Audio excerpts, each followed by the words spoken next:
अब अगर इतना लंबा अरसा गुजरने के बाद 6-7 माह गुजरने वाले हैं या 6 माह गुजरने के बाद इमरान खान साहब इन मुतालबात से पीछे हटकर दोबारा मुज़ाकरात में आ जाते हैं गैर मशरूत तौर पे,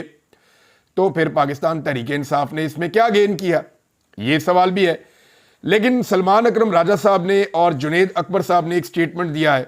जबकि शेख वकास अकरम का कहना है कि वो तस्दीक नहीं कर सकते जो खबर दी गई जंग अखबार में। उन्होंने कहा जी ये खबर गलत है, ऐसे कोई मुज़ाकरात नहीं होने जा रहे, हमारे मुतालबात थे जिन चीज़ों पे ना जुडिशल कमीशन बना ना कुछ और हुआ, तो हम कैसे फिर मुज़ाकरात के अंदर चले जाएं। ये सवाल शेख वकास अकरम साहब ने भी पूछा है।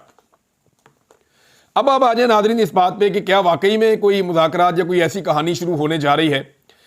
तो इस पे जो पहला स्टेटमेंट है वो जुनेद अकबर साहब का, उन्होंने कहा जी हुकूमत मुज़ाकरात की ट्रक की बत्ती के पीछे हमें लगा रही है,